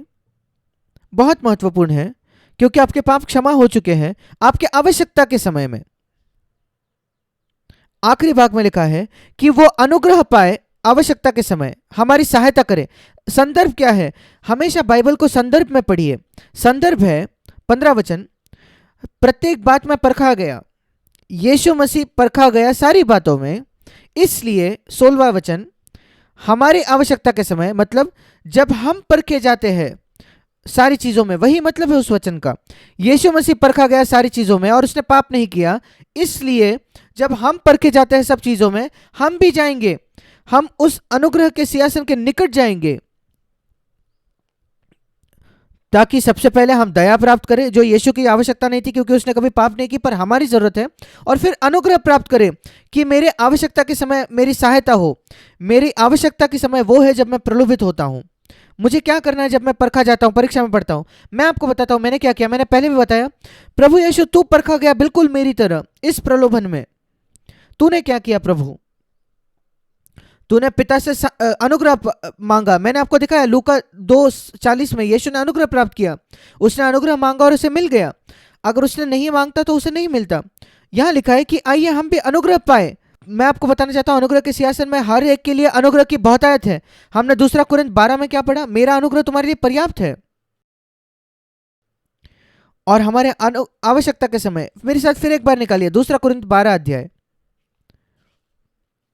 2 कुरिन्थ उसका 12 अध्याय। यहां अनुग्रह की परिभाषा है। 2 कुरिन्थ 12 उसका 9वां वचन, प्रभु ने पौलुस से कहा, मेरा अनुग्रह तेरे लिए बहुत है, क्योंकि मेरी सामर्थ निर्बलता में सिद्ध होती है। क्या आप निर्बल हो पौलुस? ठीक है, मेरा अनुग्रह मेरी सामर्थ है। और यहां अनुग्रह का परिभाषा हम पाते हैं परमेश्वर की सामर्थ। क्या आप जानते थे अनुग्रह परमेश्वर का सामर्थ्य है? मैं आपको बताना चाहता हूं 99% मसीहत आज विश्वास करती है कि अनुग्रह मतलब परमेश्वर के वो उपकार जो जिसके हम अयोग्य है, वो उपकार जिसके पाने को हम अयोग्य है, अनमेरिटेड फेवर। क्या आपको लगता है वो गैर मसीह जो है, जो परमेश्वर के अयोग्य उपकार को नहीं पा रहा क्या? उसकी स्वास्थ्य परमेश्वर का वो उपकार है, सहायता है जो जिसके वो अयोग्य है। उसका भोजन उसके वो अयोग्य है। जो कुछ वो पृथ्वी पर प्राप्त करता है, वो ऑक्सीजन हो, वो परमेश्वर का वो उपकार है जिसके वो अयोग्य है। आपको मसीह होने के लिए जरूरत नहीं, परमेश्वर के वो उपकार पाने के लिए जिसके आप अयोग्य हो। विधर्मी लोग भी तो ये पाते हैं, ऑक्सीजन सांस लेने के लिए, खाना खाने के लिए, स्वास्थ्य उनके शरीर में। पर यहां अनुग्रह जो है उसका सामर्थ्य है पाप पर जय होने के लिए। परमेश्वर का वो उपकार नहीं जिसके हम अयोग्य है। परमेश्वर का उपकार जिसके हम अयोग्य है सारे मनुष्य पाते हैं। केवल एक जगह जहां परमेश्वर के उपकार नहीं है वो है नर्क। इस पृथ्वी पर हर एक सबसे बदतर आतंकवादी भी वो भी पाता है परमेश्वर की दया, परमेश्वर के उपकार, वो ऑक्सीजन पाता है। और अनुग्रह है परमेश्वर की सामर्थ। कृपया अपनी गलत परिभाषा बदल दे जो लोगों ने आपको सिखाया है। मेरी अनुग्रह तुम्हारे लिए पर्याप्त है, वो मेरे सामर्थ है। मैं आपको बताना चाहता हूं ना केवल सामर्थ है, पर सामर्थ निर्बल लोगों के लिए, आपके लिए, मेरे लिए। बलवंत सामर्थ भरे लोगों को सामर्थ नहीं चाहिए, पर जितने ज्यादा आप निर्बल होते हो आप कहते हो मुझे सामर्थ दो। मैंने कई बार देखा है भारत में जो गरीब भिखारी होते हैं, जो आते हैं, वो फाटक पर आते हैं। कई बार मेरे फाटक पर, मेरे गेट पर आते थे। वो खटखटाते हैं गेट पर, श्रीमान कृपया मुझे कुछ पैसा दीजिए। और मैं जाकर उन्हें कुछ पैसे देता हूं। वे अगले दिन वापस आएंगे। साहब, वो उन घरों में जाते हैं जहां उन्हें कुछ मिलता है, और वे आकर कहते हैं साहब। और अगर मैं उनसे प्रश्न करूं, तो मैं पूछता तो नहीं, पर अगर मैं उनसे प्रश्न करूं कि वो पैसा कहां गया जो मैंने कल तुम्हें दिया, साहब वो तो कल ही खत्म हो गया, मुझे आज के लिए और चाहिए। ठीक है, वो कल भी वापस आएगा। और मैं उससे पूछूंगा कल दिया हुआ पैसा कहाँ है, वो कहेगा वो कल ही खत्म हो गया प्रभु साहब। मैं वहां से कुछ सीखा।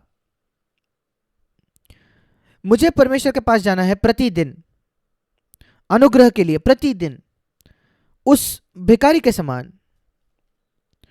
अगर मैं परमेश्वर के पास वैसे प्रतिदिन जा सकता हूं, तो मैं आपको एक वचन दिखाना चाहता हूं।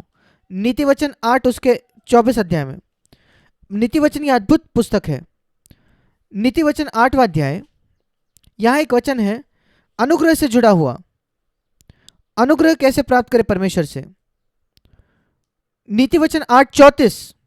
अब उस भिखारी की कहानी याद रखें जो मेरे गेट पर आता है। आत्मिक तौर पर हम भिखारी हैं, हमारे पास कुछ नहीं है, हमारे पास कोई संपत्ति नहीं है ये मसीह जीवन जीने के लिए। आज 63 वर्षों बाद एक मसीह होने के मैं कहता हूं कि मेरे पास शून्य सामर्थ्य है परमेश्वर के लिए जीने के लिए, शून्य सामर्थ्य परमेश्वर का वचन प्रचार करने के लिए। मुझे अनुग्रह के सिंहासन पर प्रत्येक दिन जाना है, और एक दिन में कई बार, और मैं जाता हूं। धन्य है वो मनुष्य जो मेरी सुनता है। नीति वचन 8:34। वो मेरे देवड़ी पर प्रतिदिन खड़ा रहता है, दृष्टि करता है। क्या आपको वो भिखारी याद है जिसके बारे में मैंने बताया? प्रत्येक दिन आप उससे पूछिए कि तुम क्या हुआ कल जो मैंने दिया? साहब वो तो कल ही खत्म हो गया। प्रभु कल का अनुग्रह तो कल के लिए था, मैं फिर आ रहा हूं। वो प्रतिदिन खड़ा रहकर देख रहा है। धन्य है वो व्यक्ति, धन्य है वो स्त्री। अब मैं आपको देखना चाहता हूं उस वचन को, और अपने आप से प्रश्न कीजिए इस वचन के अनुसार क्या आप धन्य हो? क्या आप आशीषित पुरुष या स्त्री हो? मैं ये नहीं पूछ रहा कि कितना बाइबल आप जानते हो, मैं ये नहीं पूछ रहा कितना अपने पाप पर जय पाई। मैं आपसे एक चीज पूछ रहा हूं, क्या आप परमेश्वर के गेट पर, उसके द्वार पर प्रतिदिन जाते हो एक भिखारी के समान? क्या यह कठिन है? नहीं। प्रभु मुझे सहायता चाहिए आज, मुझे पाप पर विजय पाने की जरूरत है। आज मुझे एक परीक्षा लिखनी है, आपके पृथ्वी की चीजों के लिए भी वो आपकी सहायता करेगा, आपके परीक्षाओं में सहायता करेगा। प्रभु मैं एक नौकरी के इंटरव्यू के लिए जा रहा हूं, मेरी सहायता कीजिए। क्या आपको लगता है वो सहायता नहीं करेगा? हाँ, अगर वो आपके लिए नौकरी है तो वो सहायता करेगा। अगर वो आपकी नौकरी नहीं है तो आपको नहीं मिलेगा। परमेश्वर का धन्यवाद, क्योंकि उसके पास कुछ बेहतर है आपके लिए। प्रभु मैं इस व्यक्ति के बारे में सोच रहा हूं विवाह के लिए, अगर परमेश्वर की इच्छा है तो वो होगा, अगर नहीं तो वो नहीं होगा। ये एक अद्भुत चीज है कि हम प्रतिदिन जाए, जैसे यहां लिखा है प्रतिदिन। धन्य है वो व्यक्ति, आशीषित वो पुरुष वो स्त्री जो प्रतिदिन मेरे सामने खड़ा रहता है और वो देखता है दृष्टि लगाए हुए। और वो भिखारी खटखटाते रहता है जब तक मैं आता नहीं हूं। अगर मैं अंदर विलंब करता हूं कोई काम से, वो खटखटाते रहेगा, क्योंकि मैं ही वो हूं जो उसे पैसा दूंगा। शायद उसे दूसरे लोगों से पैसा नहीं मिलता, इसलिए वो खटखटाते रहता है, खटखटाते रहता है जब तक मैं आ ना जाऊं। क्या आप वैसे परमेश्वर के दरवाजे पर खटखटाते हो? प्रभु मैं आतुर हूं। वो जो भिखारी है वो आतुर है, उसको जीना है, उसको कुछ खाना है, इसलिए वो इंतजार करते रहता है। आप क्यों चले जाते हो इतने जल्दी परमेश्वर के पास प्रार्थना करके? मैं ये नहीं कह रहा कि आप घुटनों पर रहो। आप परमेश्वर के द्वार पर तब भी हो सकते हो अगर आप गाड़ी चला रहे हो, परमेश्वर के द्वार पर तब भी हो सकते हो अगर आप चल रहे हो, आपके काम के बीच आप परमेश्वर के द्वार पर हो सकते हो आपके हृदय में। प्रभु मैं व्यस्त हूं अपना काम करते हुए, पर मुझे तेरी सहायता चाहिए। प्रतिदिन मुझ पर दृष्टि लगाते हुए मेरे देवड़ी पर इंतजार कर रहा है, खड़ा है, इंतजार कर रहा है। क्या होगा? 35 वचन, वो जीवन को पाता है और वो कृपा पाता है, यहोवा उससे प्रसन्न रहता है। कृपा जो शब्द है, कृपा दृष्टि, वो पुराने नियम का शब्द है। नए नियम में हम अनुग्रह कहते हैं। हम कैसे प्राप्त कर सकते हैं? प्रतिदिन दृष्टि लगाए उसके फाटकों पर, आप जीवन पाओगे, आत्मिक जीवन, मसीह का जीवन, और आप अनुग्रह प्राप्त करोगे प्रभु से। अगर वो नहीं पाते तो विकल्प ये है 36 वचन में, आप पाप करोगे। ये एक अद्भुत शास्त्र भाग है, नीति वचन 8:34 से 36। और इसलिए मेरे प्रिय भाइयों, मैं यहां एक शब्द कहना चाहता हूं आगे जाने से पहले। उन लोगों को जो बिल्कुल निश्चित नहीं है कि मसीह ने आपको स्वीकार किया है, आप परमेश्वर की संतान बन गए हो, मैं आपसे प्रश्न करना चाहता हूं, क्या आप पूर्ण तौर पर निश्चित हो कि आपके पाप क्षमा हुए हैं, कि आप परमेश्वर के संतान बन गए हो? मैं उन लोगों को कहना चाहता हूं जो इससे सुनिश्चित नहीं है, आश्वासित नहीं है। मैं शुरू करूंगा यूहन्ना 1 अध्याय से और उसका 12वां वचन। यूहन्ना उसका पहला अध्याय 12वां वचन। परंतु जितनों ने उसको ग्रहण किया, यीशु को ग्रहण किया, उसने उन्हें परमेश्वर को संतान होने का अधिकार दिया। ये एक अधिकार है, जैसे सरकार आपको कोई अधिकार देता है, आप जाकर उस पर दावा कर सकते हो कि आप परमेश्वर के संतान हो जाओ। अर्थात उन्हें जो उसके नाम पर विश्वास रखते हैं। विश्वास मतलब विश्वास अपने आप को समर्पित करना। मैंने आपको बताया विश्वास क्या है, यहां अनुग्रह है, विश्वास है उसके स्वीकार करना। विश्वास करना नए नियम में हमेशा उसका मतलब होता है स्वीकार करना। यह नहीं कि बौद्धिक ज्ञान, ये नहीं कि मैं अपने मन में विश्वास करता हूं 2 अधिक 2 4 होता है, मैं विश्वास करता हूं मसीह मेरे पापों के लिए मरा, नहीं, कोई काम का नहीं। वो है बौद्धिक विश्वास। आत्मिक विश्वास मतलब स्वीकार करना, प्राप्त करना। विश्वास करना मतलब प्राप्त करना। अनुग्रह स्वर्ग से हम स्वीकार करते हैं, वो है विश्वास। कभी इस उदाहरण को ना भूले। विश्वास ही से अनुग्रह के द्वारा आपका उद्धार होता है। विश्वास के अलावा अनुग्रह बस वहां टंगा हुआ है। विश्वास बौद्धिक ज्ञान नहीं है हमारे मन के अंदर, नहीं। मसीह मेरे पापों के लिए मरा, कोई काम का नहीं। उसे स्वीकार कीजिए। दया, क्षमा। परमेश्वर कहता है मैं तुम्हारे पापों को फिर याद नहीं करूंगा। धन्यवाद प्रभु, उसे स्वीकार कीजिए। उन्हें उन्हें भी जो विश्वास करते हैं उसमें इस प्रकार से।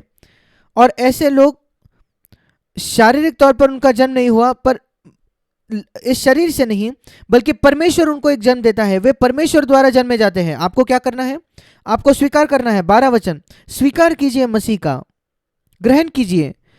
प्रकाशित वाक्य 3:12 में यीशु कहता है, 3:20 में कहता है मैं द्वार पर खड़ा खटखटाता हूं। वो आपके हृदय के द्वार पर खटखटा रहा है, पर वो जो लॉक है वो अंदर से है।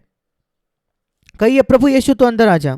ये इतना साधारण है। कोई आपके दरवाजे पर खटखटाता है, आपके घर पर, और आप जानते हो पहले से ही कि वो आपके लिए एक बहुत ही महंगा तोहफा लेकर आया आपको देने के लिए। आप तो इंतजार करके खड़ा रहोगे दरवाजे पर उसको आने के। जैसे ही वो सुनते हो उसने दरवाजा खटखटाया, आप खोलोगे। क्यों आपने दरवाजा नहीं खोला है यीशु मसीह के लिए कि वो आपके अंदर आए? और वो करोड़ों रुपए, करोड़ों डॉलर से ज्यादा कुछ देने वाला है। अनंत जीवन, पिता के साथ संगति, पाप पर विजय, परमेश्वर के साथ चलना, प्रत्येक समस्या पर विजय होना अपने जीवन में परमेश्वर के सामर्थ्य से। आप क्यों उसे स्वीकार नहीं करते? वो एक चोर नहीं है। कौन लोग हैं जो यीशु को बाहर रखते हैं, जिन्हें लगता है कि वो एक चोर है? उन्हें लगता है कि वो मेरे सारे आनंद को चुराने को आया है। बिल्कुल गलत है, कचरा है ये। मेरे पास आज ज्यादा आनंद है, मेरे नए जन्म से पहले मेरे पास जितना था उससे ज्यादा। हमारे नए जन्म पाने के पहले जो हमारा आनंद होता है वो पाप भरे सुख से होता है, पाप भरे आनंद से होता है। क्या यौन पाप में कोई आनंद है? हाँ, मुझे लगता है खूनी को भी खून करने में आनंद या सुख मिलता है। एक चोर को चोरी करने में सुख मिलता है, आनंद मिलता है। हाँ, वो पाप भरा सुख है। चोरी करना, खून करना, व्यभिचार करना, उसमें पाप भरा आनंद जरूर है। वो एक व्यक्ति को बाद में बिल्कुल दुखनीय बना देता है, बहुत ही दयनीय, अभागा बनाता है। उससे बेहतर एक सुख है परमेश्वर के साथ संगति में। मैं आपको अपने जीवन से ये बताता हूं, मैं जितना जितना पाप से दूर गया मेरे जीवन में, मेरे विचारों में, मेरे शब्दों में, मेरे कामों में, मेरे रवैयों में, मेरे मकसदों में, जैसे मैंने अपने आप को शुद्ध किया परमेश्वर पवित्र आत्मा के सामर्थ द्वारा, आनंद ने मेरे हृदय को भर दिया। आनंद, सुख, एक सुख है, आनंद है जो परमेश्वर के साथ संगति करने से आता है। और यीशु मसीह आपके द्वार पर खटखटा रहा है। उस दरवाजे को खोलने का मतलब है प्रभु यीशु, मैं एक पापी हूं, मैं अपने आप को सही नहीं ठहराना चाहता, धर्मी नहीं ठहराना चाहता। 101 चीजें हो सकते हैं, क्यों आपने ये किया, क्यों आपने वो किया। अपने आप को सही ठहराना बंद कर दीजिए। परमेश्वर आपको स्वीकार नहीं करेगा अगर आप अपने आप को धर्मी ठहराओगे। तो अपने आप का न्याय कीजिए। प्रभु मैं एक पापी हूं, मैं अपने सारे पाप क्षमा नहीं अंगीकार नहीं कर सकता, पर जो मैंने गंभीर चीजें की है मैं उनको अंगीकार करता हूं। जो मुझे याद है, शायद आपको 5 या 10 याद आते हैं गंभीर, लाखों दूसरे पाप है आप नहीं याद कर सकते। और कहिए प्रभु मैं एक पापी हूं, बस उतना ही कहिए। मैं विश्वास करता हूं कि मेरे सारे पापों के लिए आप मरे क्रूस पर, और सबसे महत्वपूर्ण आप उस क्रूस से मरे हुए में से जी उठे, जो सबूत है कि परमेश्वर ने आपके त्याग को, आपके बलिदान को स्वीकार किया मेरे पापों के लिए। अब प्रभु यीशु तू जीवित है, मेरे हृदय में आ जा तेरे पवित्र आत्मा के द्वारा, मेरे अंदर आ और मेरे साथ रहे। यह है दरवाजा खोलना, वो अंदर आएगा। अब मैं आपको मेरा अनुभव बताता हूं। मैं एक मसीह परिवार में जन्म हुआ। मेरे पिताजी का नया जन्म हुआ था मेरे जन्म से ही पहले, और वो मुझे एक अच्छे मसीह कलीसिया में और संडे स्कूल में ले जाते थे। और मेरी आदत थी बाइबल पढ़ने की बचपन से ही।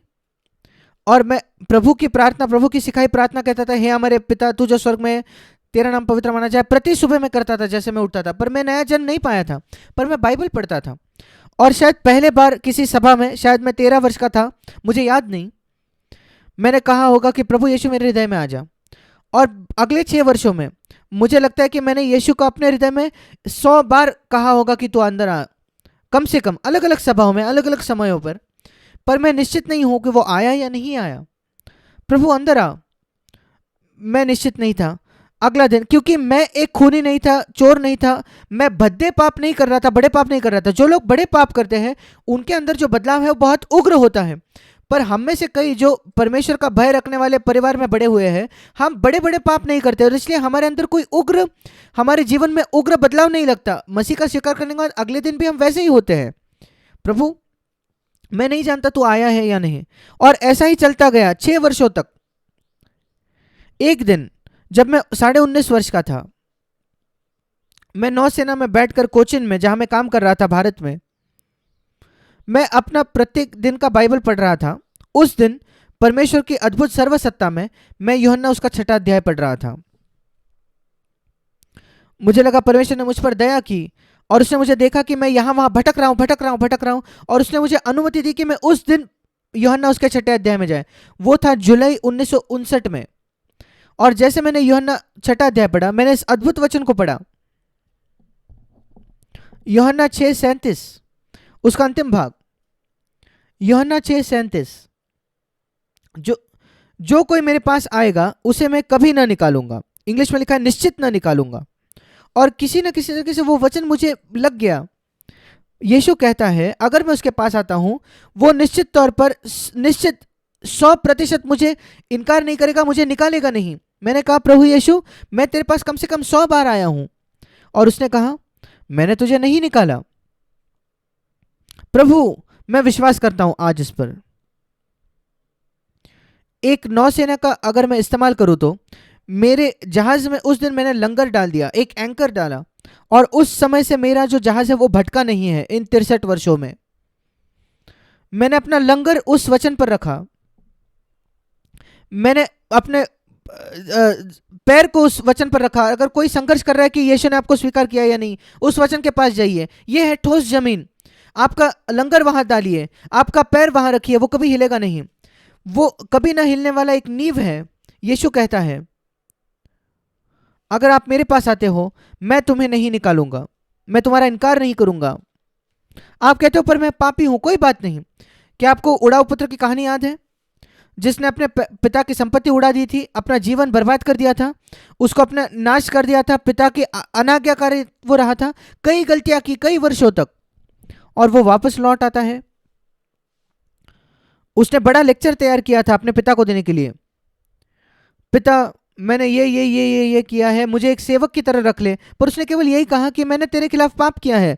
पिता ने कहा बस वहीं रुक जाओ, मुझे वही सुनना था, अंदर आ जाओ। वो एक सेवक होना चाहता है। पिता कहता है अच्छा तू सेवक नहीं रहेगा, तू मेरा पुत्र होने वाला है। और वो एक उत्सव मनाता है। यीशु ने कहा कि स्वर्ग में आनंद होता है एक मन फिराने वाले पापी के विषय में, जो मन फिराता है। मन फिराना मतलब पीछे मुड़ना। मैं आपको बताना चाहता हूं मन फिराव का क्या मतलब है। मन फिराव का मतलब है पीछे मुड़ना। हम सब इस संसार की ओर देख रहे हैं, शैतान की ओर हमारा मुंह है। जब हम पीछे मुड़ते हैं, दूसरे मार्ग से जाते हैं, अब हम पाप और शैतान को और हमारा मुंह है। हम जब पीछे मुड़ते हैं हम कहते हैं प्रभु मैं तेरे पीछे आना चाहता हूं, अब मैं इस दिशा में जाने वाला हूं, परमेश्वर की ओर। वो है मन फिराना।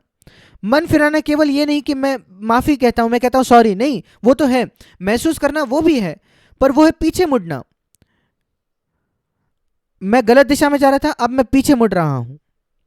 क्या आप पीछे मुड़े हो? मैं ये नहीं कह रहा कि आप अंतिम मंजिल पर पहुंच गए हो, नहीं। पीछे मुड़ना इसका मतलब प्रभु अब मेरी पीठ पाप की ओर है और मैं तेरी ओर देख रहा हूं। मुझे लंबा रास्ता काटना है पाप पर जय पाने के लिए, पर मैं सही दिशा में अपना मुंह है, मैं देख रहा हूं।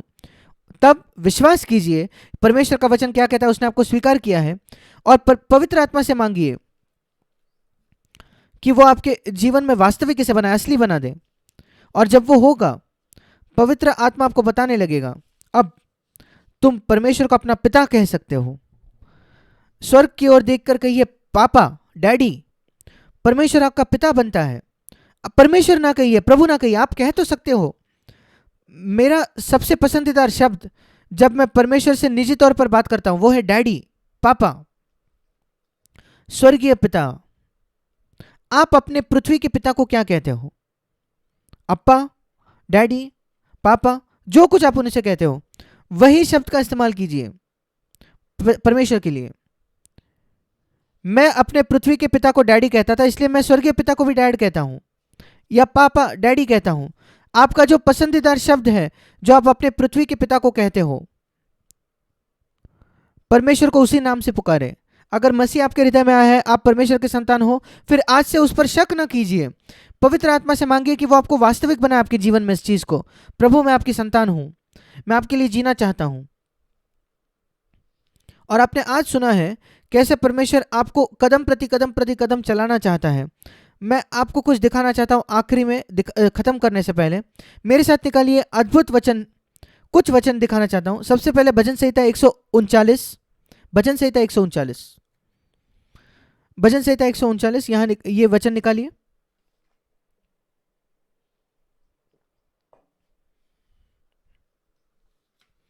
यहां ऐसा कुछ है जो बाइबल हमें बताता है आपके विषय में सच सच, जब आपके मां के गर्भ में आप थे, ठीक है, जब आप आपके मां के गर्भ में थे,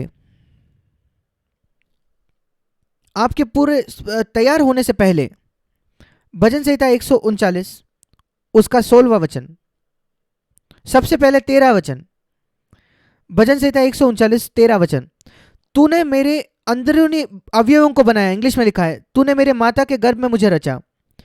उसके बाद 16वां वचन, तेरे आंखों ने मेरे बेडोल तत्व को देखा।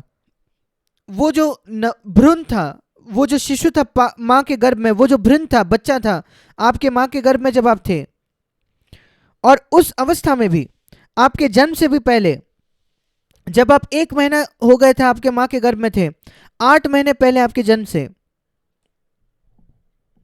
परमेश्वर के मन में, तेरी किताब में मतलब परमेश्वर के मन में मेरे सारे दिन जो मेरे योजना किए गए थे वो लिखे हुए थे।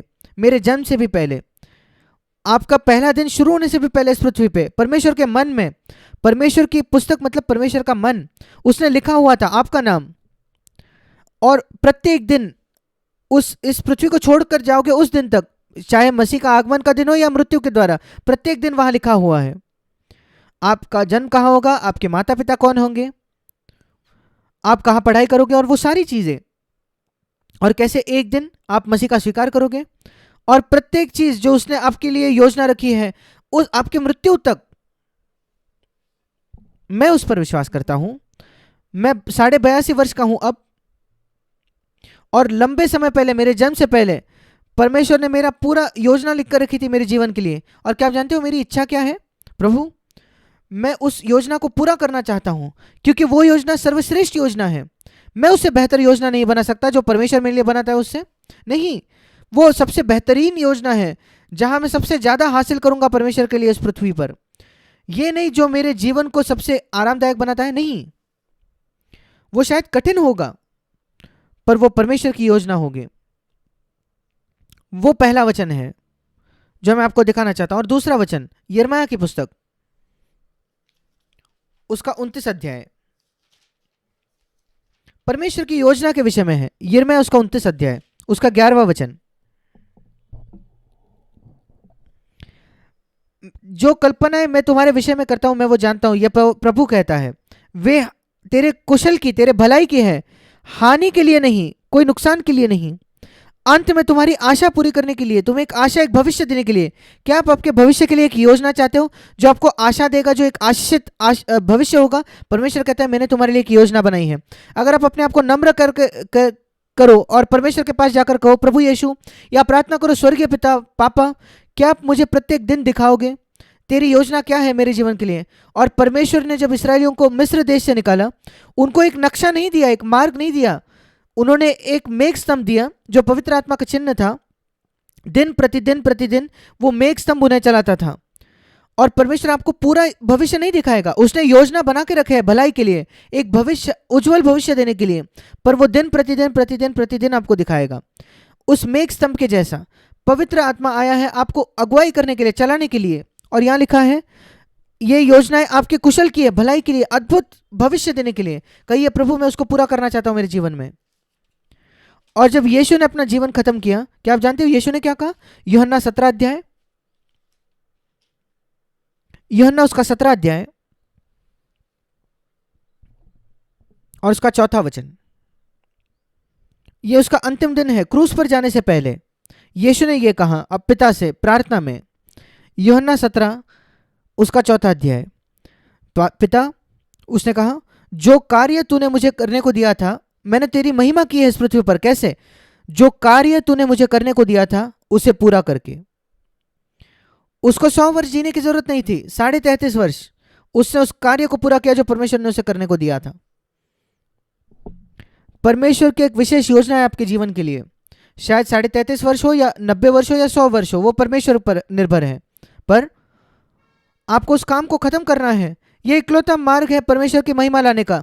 परमेश्वर ने कहा मैंने आपको पृथ्वी पर महिमा दी है इस काम को पूरा करने के लिए जो आपने दी है। अगर मैं उस काम को पूरा न करूं जो परमेश्वर ने मुझे दिया है, मैं उसको महिमा नहीं दे सकता इस पृथ्वी पर। ये मेरी लालसा है आज भी। प्रभु, वो आज भी खत्म नहीं किया है जो कुछ योजना तूने मेरे लिए रखी है, इसलिए मैं जीवित हूँ।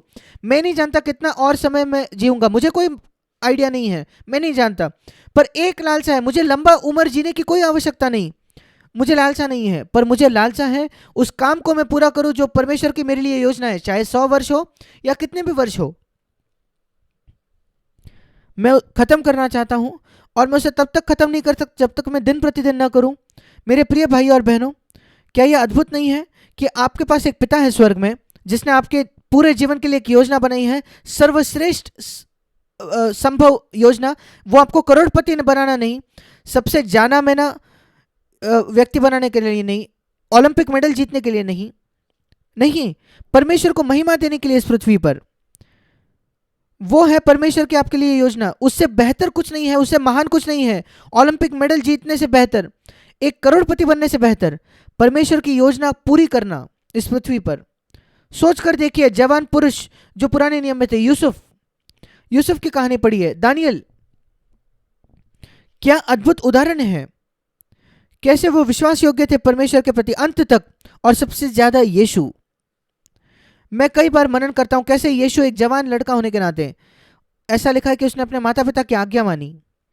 अपने माता पिता का आदर करो, किसी भी चीज में वो कहते हैं उनकी आज्ञा मानो, जब तक कि ऐसा कुछ ना हो कि परमेश्वर के वचन के खिलाफ हो, क्योंकि परमेश्वर आपके पिता से भी ऊपर है। और अगर आपका पिता कुछ कहे कि किसी मूर्ति के सामने झुकिए या परमेश्वर के वचन के खिलाफ जाइए, आप कहिए कि पिता मैं आपसे बहुत प्रेम करता हूं पर परमेश्वर मुझे अनुमति नहीं देता कि मैं एक मूर्ति के सामने झुकूं। अगर वो आपको झूठ कहने को कहे, अगर वो आपको एक झूठा स्टेटमेंट करने को कहे ताकि आपको एडमिशन दाखिला मिले किसी कॉलेज में, आप कहिए नहीं पिता, मैं एक एडमिशन नहीं चाहता कॉलेज में झूठ कहकर। अगर मैं सच कहूंगा परमेश्वर मेरी सहायता करेगा सही कॉलेज में जाने के लिए। अगर मैं झूठ कहूंगा मैं शायद गलत कॉलेज में जाऊंगा, वहां मैं नहीं जाना चाहता, मेरा जीवन बिगड़ जाएगा। अगर आपने ऐसी चीजें अतीत में की हैं, आप कहोगे कि मैं आज क्या करूं, प्रभु से मांगिए कि वो आपको क्षमा करे, प्रभु मुझे माफ कर दे, मैंने कहीं झूठ कहा है, मैंने किसी को धोखा दिया है, कृपया मुझे क्षमा करें। और अगर मैंने पैसा लिया है किसी से, मैं उसे लौटाना चाहता हूँ जितना जल्दी संभव है, मैं उसे सही कर देना चाहता हूँ, मैं आपकी योजना पूरी करना चाहता हूँ मेरे जीवन के लिए। आपका एक अद्भुत जीवन होगा आज से। जवानों, यीशु को देखिए, उसने अपने यूसुफ और मरियम, उसके माता पिता को आदर किया, उसके माता पिता नियुक्त किए गए थे वो इस पृथ्वी पर, उनको सुना, ऐसा लिखा है, इसलिए परमेश्वर ने उसे आशीषित किया। इसलिए परमेश्वर आप सबको आशीष दे। सुनने के लिए धन्यवाद। कृपया याद रखिए, एक चीज हम परमेश्वर को धन्यवाद दे सकते हैं, वो है YouTube। क्यों? क्योंकि मेरे संदेश की वहां एक रिकॉर्डिंग है, और अगर आप इस एड्रेस पर लिखो, अंत पर जो आपको दिखेगा, आप उनसे संपर्क कर से आप देख सकते हो कि वो कहाँ है वो रिकॉर्डिंग, और आप इस संदेश को वापस सुन सकते हो, वापस और वापस और वापस सुन सकते हो। इसलिए मैं कहता हूँ YouTube के लिए परमेश्वर को धन्यवाद। और मेरे 2000 संदेश है वहाँ, आप उन सबको सुन सकते हो। वे कई भाषाओं में हैं, वे तमिल भाषा में है, मलयालम में है, हिंदी में है। और अगर आप CFC वेबसाइट पर जाओ, हमारे cfcindia.com वेबसाइट पर 50 भाषाएं हैं वहाँ जहाँ संदेश आपको मिलेंगे। संसार भरी भाषाएं हैं। हम सुसमाचार को फैलाना चाहते हैं पूरे संसार में, 50 अलग अलग भाषाएं। आप अपनी भाषा चुन सकते हो। मैं निश्चित हूं कि वहां कोई ना कोई होगी। परमेश्वर आपको आशीष दे। आइए हम अपने सरों को झुकाएंगे, प्रार्थना करेंगे। एक आदर का आत्मा रखकर, धन्यवाद का आत्मा रखकर, जो परमेश्वर ने हमारे से बात की, और आप अपने शब्दों में कह सकते हो परमेश्वर को शांत तौर पर। सबसे पहले धन्यवाद कीजिए, वो आदत विकसित कीजिए उसको धन्यवाद देने की, उसकी देखभाल के लिए, उसकी भलाई के लिए। धन्यवाद पिता, इस दिन के लिए, हमारी सहायता करने के लिए कि हमने तेरे वचन को सुना। कृपया इन शब्दों को हमारे मनों में रख दीजिए पवित्र आत्मा के द्वारा। और मैं प्रार्थना करता हूं कि कोई यहाँ से दोषित महसूस करके नहीं जाएगा, सब कोई आनंद करते जाएंगे। और जो निश्चित नहीं उनके उद्धार के बारे में, वो आज आश्वासित होंगे। और जिन्होंने स्वीकार नहीं किया मसीह को, कि वो आपको स्वीकार करेंगे। एक आश्वासन दीजिए कि आपने उन्हें क्षमा किया है और आज तारीख होगा उनके नए जन्म का। और जो निराश है उनके लिए प्रार्थना करते हुए प्रोत्साहित होकर जाएंगे। प्रत्येक व्यक्ति जो यहाँ है, प्रत्येक जन जो सुन रहा है, शायद हजारों लोग जो सुन रहे हैं, उन सब की सहायता कीजिए प्रभु, कि वे आशीषित हो। हम सबको समर्पित करते हैं आपके हाथ में, यीशु मसीह के नाम से, आमीन।